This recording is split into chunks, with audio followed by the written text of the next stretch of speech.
कैसे रुक्मिणी ने फंसाया श्री कृष्ण को अपने प्रेम जाल में, हिडिंबा ने कैसे हासिल कर लिया भीम को, क्या भगवान श्री कृष्ण अपनी 16,000 रानियों के साथ करते थे सहवास। कुछ ऐसे ही प्रेम कहानियां महाभारत काल में देखने को मिलती है, जिनके आगे आज की लव स्टोरी कुछ भी नहीं। दोस्तों, महाभारत को हमारी संस्कृति का सबसे बड़ा ग्रंथ माना जाता है और हम सभी ने महाभारत की कहानी तो सुनी ही है, जिसमें बहुत सारी प्रेम कहानी है। उसमें से कुछ प्रेम कहानियां प्रसिद्ध है जो हम सब जानते हैं, परंतु कुछ ऐसी भी प्रेम कहानियां महाभारत से जुड़ी हुई है जिसके बारे में ज्यादा लोग नहीं जानते हैं। आइए आज के इस वीडियो में जान लेते हैं, तो वीडियो को बिना स्किप किए अंत तक जरूर देखिए। शांतनु का सत्यवती से प्रेम।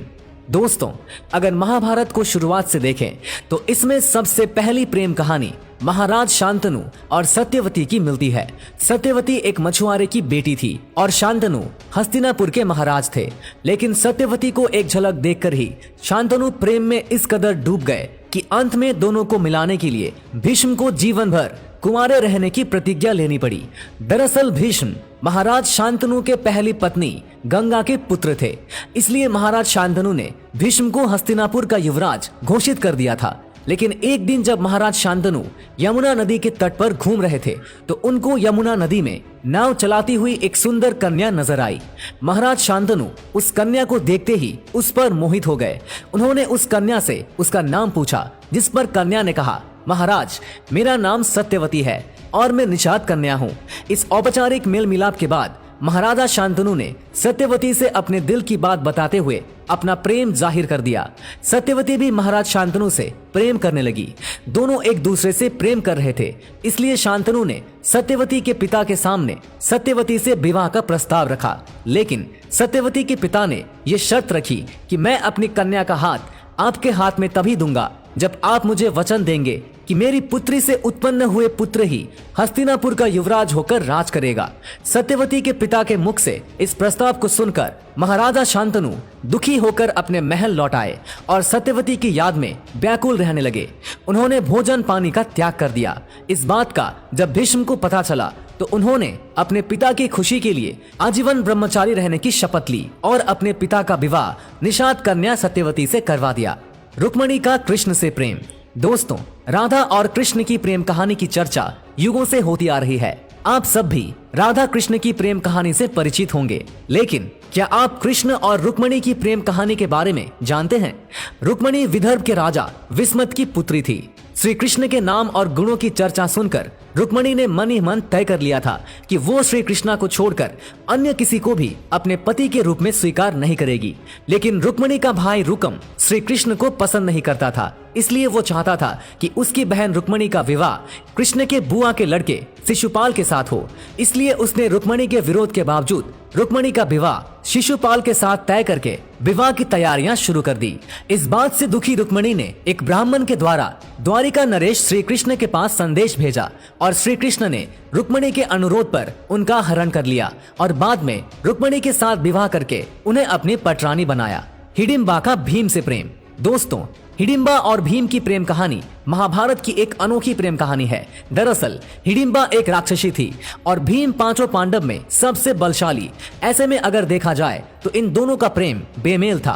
हिडिंबा और भीम की प्रेम कहानी की शुरुआत उस समय होती है जब पांडव लक्षाग्रह से बचने के लिए एक रात जंगल में सो रहे थे और भीम पहरा दे रहे थे। इस जंगल में सभी सो रहे थे और वो जंगल राक्षस राज हिडिंब का था और हिडिंब की पुत्री का नाम हिडिंबा था। कहते हैं कि हिडिंबा भीम को पहली नजर में देखकर उन पर मोहित हो गई थी, इसलिए अपने भाई के कहने पर भी हिडिंबा पांडवों को मारती नहीं है, बल्कि वो पांडवों की माता कुंती से भीम के साथ विवाह करने की इच्छा प्रकट करती है। जब इस बात का पता हिडिंबा के भाई को चला तो वो भीम को मारने के लिए दौड़ पड़ा, लेकिन हिडिंबा बीच में आकर भीम की जान बचा लेती है। भीम के प्रति हिडिंबा के इस प्रेम भाव को देखकर कुंती हिडिंबा का विवाह भीम के साथ करने को राजी हो जाती है, लेकिन साथ में कुंती ये शर्त रखती है कि भीम हिडिंबा के साथ तब तक ही रहेगा जब तक उन्हें एक पुत्र की प्राप्ति नहीं होती। उस शर्त के बाद भीम हिडिंबा के साथ विवाह करके उनके साथ रहने लगे। इसके बाद आगे जाकर हिडिंबा ने एक पुत्र को जन्म दिया जिसका नाम घटोत्कच पड़ा। दोस्तों, वो घटोत्कच ही था जो महाभारत के युद्ध में अकेले ही कौरवों की सेना पर भारी पड़ा था। सांब का लक्ष्मणा से प्रेम। दोस्तों, ऐसा सुनने में आता है कि भगवान श्री कृष्ण की कुल 16,108 रानियां थी, लेकिन वास्तव में ऐसा नहीं है। श्री कृष्ण की असल में 8 पटरानियां थी। पटरानी मतलब कि महारानी, जो राजा के साथ सिंहासन पर बैठने की अधिकारिणी हो। आपको बता दें कि श्री कृष्णा की 8 पटरानियों में रुक्मणी, जामवंती, सत्यभामा, कालिंदी, मिथविंदा, सत्या, भद्रा और लक्ष्मणा शामिल थी। इन 8 पटरानियों को छोड़कर बाकी जितने भी रानियां थी, उन सभी को भगवान श्री कृष्ण ने पत्नी का दर्जा दिया था। अगर बात करें श्री कृष्ण के 8 पटरानियों में शामिल जामवंती की, तो भगवान श्री कृष्ण को जामवंती से सांब नामक पुत्र प्राप्त हुआ था। सांब भी अपने पिता श्री कृष्ण के समान ही काफी ज्यादा नटखट थे। सांब का दिल महाभारत के प्रमुख पात्र दुर्योधन की पुत्री लक्ष्मणा पर आ गया था। लक्ष्मणा भी सांब से प्रेम करने लगी थी, लेकिन दुर्योधन अपनी पुत्री लक्ष्मणा का विवाह अपने सखा कर्ण के पुत्र विश्वसेन से करना चाहता था। इसलिए सांब ने लक्ष्मणा का हरण कर लिया और लक्ष्मणा को द्वारका ले जाने लगे। जब ये बात कौरवों को पता चली, तो भीष्म पितामह गुरु द्रोणाचार्य ने कौरवों की गरिमा को बनाए रखने के लिए सांब को पकड़कर हस्तिनापुर ले आए, जहां दुर्योधन ने सांब को कारागार में डाल दिया। कहते हैं कि जब इस बात का पता श्री कृष्ण के भाई बलराम को चला, तो बलराम हस्तिनापुर पहुंचकर कौरवों से निवेदन करते हैं कि वो सांब को मुक्त कर दें और लक्ष्मणा को सांब के साथ विदा करें। लेकिन कौरवों ने बलराम की बात नहीं मानी, जिसके बाद बलराम क्रोध में आकर अपने हल से हस्तिनापुर की संपूर्ण धरती को खींचकर गंगा में डुबोने के लिए चल पड़े। और वो देखकर कौरव भयभीत हो जाते हैं और संपूर्ण हस्तिनापुर में हाहाकार मच जाता है। तब दुर्योधन बलराम के पास जाकर उनसे माफी मांगता है और अपनी पुत्री लक्ष्मणा को सांब के साथ विदा कर देता है। इसके बाद द्वारिका में सांब और लक्ष्मणा का वैदिक विधि से विवाह कराया जाता है। राजा दुष्यंत का शकुंतला से प्रेम। दोस्तों, राजा दुष्यंत और शकुंतला की प्रेम कहानी भी महाभारत के काल समय की है। एक बार जब पुरु वंश के राजा महाराजा दुष्यंत ऋषि कर्णव से मिलने उसके आश्रम में गए, तो उनकी मुलाकात शकुंतला से हुई। शकुंतला असल में विश्वामित्र और स्वर्ग की अप्सरा मेनका की पुत्री थी, लेकिन शकुंतला का लालन पोषण कर्णव ऋषि ने किया था, इसलिए वो उन्हें ही अपना पिता मानती थी। अपनी माँ की तरह शकुंतला भी बेहद ही खूबसूरत थी, इसलिए शकुंतला को देखकर महाराजा दुष्यंत उस पर मोहित हो गए। शकुंतला भी उन्हें देखकर मोहित हो जाती है, इसीलिए दोनों गंधर्व विवाह करके उसी वन में रहने लगते हैं। हालांकि कुछ समय शकुंतला के साथ रहने के बाद महाराजा दुष्यंत वापस से अपने राज्य में लौट गए। जाने से पहले उन्होंने शकुंतला से अपने निशानी के रूप में एक अंगूठी दी और साथ में वादा किया कि वो जल्द ही वापस लौट कर आएंगे और शकुंतला को अपने साथ ले जाएंगे। इधर राजा दुष्यंत के जाने के बाद शकुंतला गर्भवती हो गई और वो हर समय महाराज दुष्यंत के ख्यालों में डूबी रहने लगी। वैसे में एक दिन जब शकुंतला के आश्रम में ऋषि दुर्वासा आए, तो शकुंतला उनका आदर सत्कार करना भूल गई। इस बात से क्रोधित होकर ऋषि दुर्वासा ने शकुंतला को श्राप दिया कि जिसकी याद में तुम मेरा आदर सत्कार करना भूल गई, वो भी तुझे भूल जाएगा। ऋषि के मुख से ये बात सुनकर गर्भवती शकुंतला रोते हुए उनसे अपने किए की माफी मांगने लगी।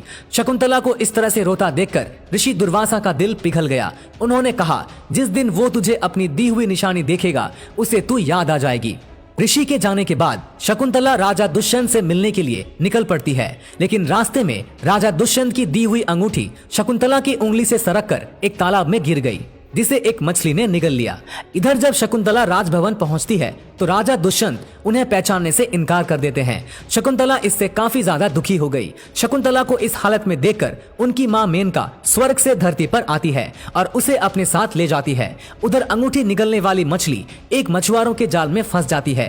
मछुआरा उस मछली का पेट को चीरता है, तो वहाँ उसे वो अंगूठी मिलती है। अंगूठी को कीमती समझकर मछुआरा राजा दुष्यंत को वो अंगूठी भेंट करता है। अंगूठी देखते ही राजा दुष्यंत को शकुंतला की याद आ जाती है। उन्हें अपने किए का पछतावा होता है। वो शकुंतला के आश्रम में जाते हैं, लेकिन उन्हें वहां शकुंतला नहीं मिलती है। कुछ समय बाद इंद्रदेव के निमंत्रण पर राजा दुष्यंत इंद्र नगरी अमरावती गए। वहां से लौटते समय रास्ते में कश्यप ऋषि के आश्रम में राजा दुष्यंत ने एक सुंदर बालक को खेलते हुए देखा। ये बालक कोई और नहीं, राजा दुष्यंत और शकुंतला का पुत्र भरत था। दरअसल मेनका शकुंतला को कश्यप ऋषि के आश्रम में छोड़कर गई थी। जब राजा दुष्यंत उस मनमोहक बालक को देखते हैं, तो उसे गोद में उठाने के लिए आगे बढ़ते हैं, लेकिन वहां मौजूद शकुंतला की सखियां राजा को चेतावनी देते हुए कहती है कि राजन, आप इस बालक को गोद में मत उठाना, वरना उसके भुजा में बंधा काला सूत सांप बनकर आपको डस लेगा। लेकिन राजा पर इस बातों का कोई असर नहीं होता और वो बालक को अपनी गोद में उठा लेते हैं। पर राजा जैसे उस बालक को उठाते हैं तो बालक की भुजा पर बंधा वो काला सूत टूट गया। जब शकुंतला की सहेली ये सारी घटना जाकर शकुंतला को बताती है तो शकुंतला दौड़ते हुए राजा दुष्यंत के पास आती है। यहाँ राजा दुष्यंत शकुंतला को देखकर पहचान लेते हैं और उसे अपने किए की माफी मांगते हैं। शकुंतला भी राजा दुष्यंत को माफ कर देती है, जिसके बाद राजा दुष्यंत अपनी पत्नी शकुंतला को और अपने पुत्र को लेकर अपने महल लौट गए। दोस्तों, आगे जाकर राजा दुष्यंत और शकुंतला के इसी पुत्र के नाम पर हमारे देश का नाम भारत रखा गया। दोस्तों, अगर आपको ये वीडियो पसंद आया हो तो लाइक करें, शेयर करें ज्यादा से ज्यादा लोगों तक, और ऐसे ही और भी स्पिरिचुअल वीडियोस के लिए सब्सक्राइब करें हमारे YouTube चैनल को, जिसकी लिंक हमने नीचे कमेंट बॉक्स में दे रखी है, और बेल आइकन दबाएं ताकि हमारे हर लेटेस्ट वीडियो की अपडेट आपको मिलेगी सबसे पहले। और हाँ, इस फेसबुक पेज को फॉलो करना मत भूलिएगा। धन्यवाद।